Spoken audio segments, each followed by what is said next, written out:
Ecco, sono passati 2 anni dall'ultima volta che ci siamo visti. Nel frattempo la RedCam, che appunto è questo strumento che permette di fare una diagnosi al nato prematuro per capire se sta sviluppando la retina, appunto, è stata consegnata all'ospedale di Campo San Piero e mi dicono che già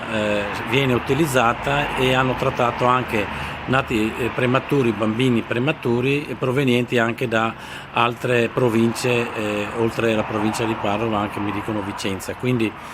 noi siamo molto contenti di aver contribuito alla realizzazione di questo sogno che appunto prevedeva che l'ospedale di Campo San Piero, eccellenza dell'oculistica, venisse dotato di questa macchina e siamo particolarmente contenti appunto che venga anche usata e che dia la possibilità appunto di fare queste diagnosi che permettono in un successivo momento di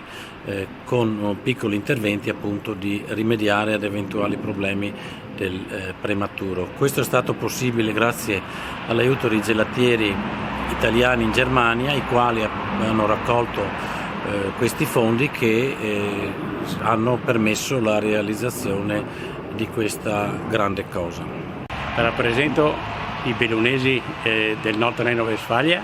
che hanno collaborato con l'associazione Retina Onlus per l'acquisto di questa famosa Red Camera che